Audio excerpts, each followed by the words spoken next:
اس کو لے کر ٹھیک ہے بہت سارے سوالات موجود ہیں، قطری وزیر اعظم بھی اس پر تنقید کریں کہ یہ کیسا معاہدہ ہے کہ 3 دنوں میں 100 لوگ مار دیے، لیکن ایران کا جو ایمفیسس ہے وہ بنیادی طور پر اس سب سے ایکسکلوڈ ہونے پر ہے۔ کل باقر قالیباف نے یہ بھی کہا کہ جو ہم نے ایک کمیٹی بنانی تھی وہ امریکہ، لبنان اور ہمارے درمیان معاملات کو لے کر چلے گی۔ آپ سمجھتے ہیں کہ یہاں ایکسکلوڈ کیے جانے کو، یعنی حزب اللہ مائنس اینی نیگوسیشن کو، ایران جو ہے وہ کسی صورت قبول کرنے کے لیے تیار نہیں ہے، اور لبنان کی حکومت جو ہے وہ حزب اللہ اور ایران کی جو مداخلت ہے اسے قبول کرنے کو تیار نہیں ہے؟ یہاں بھی معاملہ بہت پیچیدہ ہے۔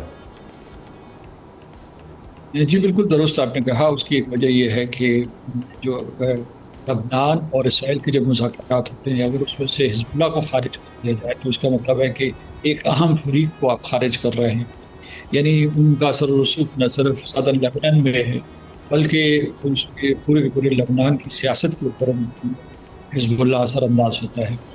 تو اور جو عجیب فارمولہ بن رہا تھا امریکہ میں مذاکرات ہو رہے تھے، اس میں یہ کہا جا رہا تھا کہ جو قابض فوجیں ہیں تو اپنی جگہ پہ رہیں، یعنی اسرائیل تقریباً اس کے 600 مربع کلومیٹر کے علاقے کے اوپر قابض ہے اور 2000 مربع کلومیٹر کے اوپر اس کے آپریشنز جاری ہیں، اس سے بھی بلکہ اوپر شمال کی طرف۔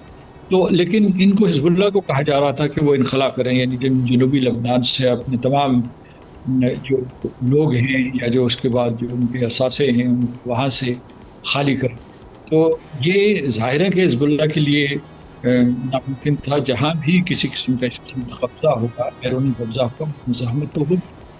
ایران جو ہے وہ حزب اللہ کو چھوڑنے کے لیے تیار نہیں ہے، اس کا علاقائی حلیف ہے، اور اسی طریقے سے اب جو ہے جو مارکو روبیو آئے تھے انہوں نے بلکہ شرائط کا اضافہ کرنا شروع کر دیا۔ انہوں نے ابھی خلیجی ریاستوں سے دورہ کیا تھا تو انہوں نے اس فہرست میں شامل کر لیا تھا کہ جن کو ختم کرنا ہے، اس میں انہوں نے ہوتھیز کو، حزب اللہ، حماس اور عراقی ملیشیاز کو بھی شامل کر لیا تھا۔ اس کا مطلب یہ ہے کہ وہ جو اسرائیل کی پرانی تجویز تھی کہ ان تمام اس پورے علاقائی حلیفوں کو ڈسمینٹل کیا جائے، اسے دوبارہ سے ریوائیو کیا گیا، تو یہ ایک رکاوٹ رہے گی۔ یہ بلکہ یہ جو آبنائے ہرمز سے بڑی رکاوٹ اسرائیل کی طرف سے جو مخالفت ہے وہ رہے گی۔ اسرائیل کا نہ صرف یہاں براہ راست خطے میں بڑا اثر و رسوخ ہے، اپنے خلیجی ریاستوں میں بڑے تعلقات بنا لیے ہیں ابراہیم اکارڈز کی وجہ سے، لیکن بلکہ اس سے بڑھ کے امریکہ کے اندر ان کا بہت اثر و رسوخ ہے اور وہ اس کے بھرپور طریقے سے استعمال کرنے کی کوشش کرتے ہیں۔ ٹھیک ہے، سبسکرائب کریں اور بیل دبائیں تاکہ کوئی خبر رہ نہ جائے۔